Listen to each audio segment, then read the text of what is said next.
Hi అండి అందరికీ. Welcome to Jyothi Chandu YouTube channel. అందరు ఎట్లున్నారు? మంచిగున్నారా? నేనైతే చాలా బాగున్నా. మీరు కూడా బాగుండాలని మనస్ఫూర్తిగా కోరుకుంటున్నా.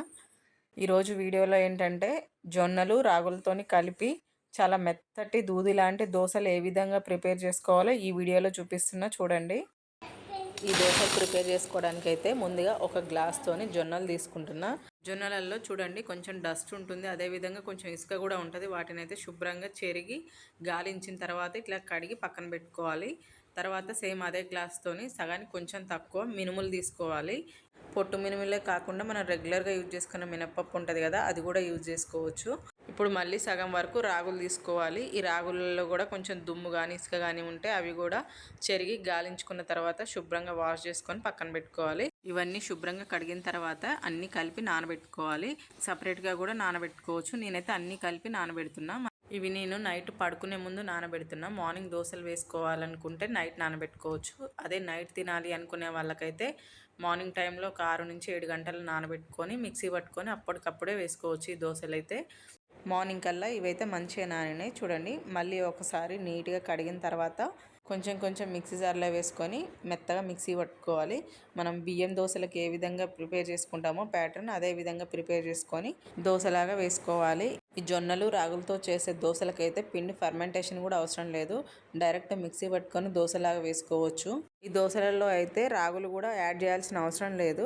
జస్ట్ జొన్నలు మినపప్పు కొంచెం ఉంటే కూడా దోశలు అయితే చాలా మంచిగా వస్తాయి. కాకపోతే నేను కొంచెం రాగులు కూడా యాడ్ చేసుకుంటున్నా. ఉంటే వేరే మిల్లెట్స్ కూడా యాడ్ చేసుకోవచ్చు.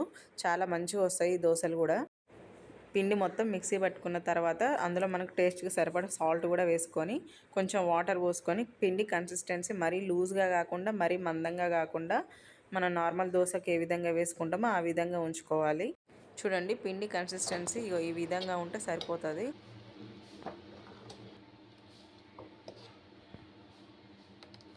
దోశ పిండి అయితే మంచిగా రెడీ అయింది. ఇప్పుడు మనం గ్యాస్ స్టవ్ ఆన్ చేసుకొని దోశ పెనం పెట్టుకొని ఉల్లిగడ్డ హాఫ్ ముక్క కట్ చేసుకొని మంచిగా దానికి అప్లై చేసుకున్న తర్వాత పిండి దోశలాగా వేసుకోవాలి. చూడండి ఎంత బాగా వస్తుందో. మనం బియ్యం పిండితో వేసుకున్న దోశలాగానే ఉంటుంది. టేస్ట్ అయితే చాలా బాగుంటుంది.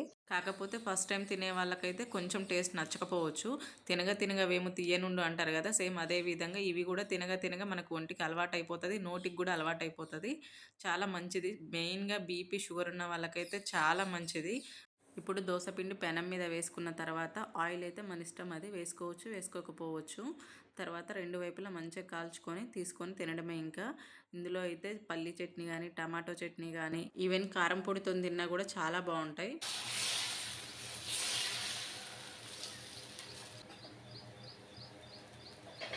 ఇదే విధంగా మిగతా పిండి కూడా దోశలాగా వేసుకొని ప్రిపేర్ చేసుకోవాలి. మనకి దోశలు వేసేటప్పుడు పెనం ఎప్పుడైనా బాగా హీట్ ఉండాలి. గ్యాస్ మంట హైలో పెట్టుకొని దోశ పెనం బాగా హీట్ అయిన తర్వాత వేసుకుంటే దోశలు మంచిగా వస్తాయి. లేకపోతే సిమ్లో కానీ మీడియంలో కానీ గ్యాస్ మంట పెట్టుకొని దోశలు వేస్తే ఆ పెనం బాగా హీట్ అవ్వకుండా ఉండి పిండి మొత్తం ఇట్లా ముక్కలు ముక్కల్లాగా మొత్తం గరిటెకి ఆ పెనానికి అతుక్కొని పోతుంది. అందుకని బాగా వేడైన తర్వాత వేసుకుంటే దోశలు అయితే మంచిగా వస్తాయి. ఈ జొన్నలు రాగులతో కలిపిన దోశలు అయితే వెయిట్ లాస్ అయ్యే వాళ్ళకి కూడా చాలా హెల్ప్ అవుతుంది. మనకు మార్నింగ్ కానీ నైట్ కానీ ఏదో ఒక టైంలో కానీ ఈవెన్ 2 పూటలు కూడా తినొచ్చు. ఈ దోశలు అయితే చాలా మంచిది హెల్త్కి. మీరు కూడా తప్పకుండా వెయిట్ లాస్ అవ్వాలనుకునే వాళ్ళు కానీ బీపీ షుగర్ ఉన్న వాళ్ళు కానీ పక్కా ట్రై చేయండి. చాలా మంచిగా వస్తాయి. మీకు ఈ వీడియో నచ్చితే తప్పకుండా లైక్ చేయండి, షేర్ చేయండి, సబ్స్క్రైబ్ చేయండి, నా ఛానల్ని సపోర్ట్ చేయండి. Thank you.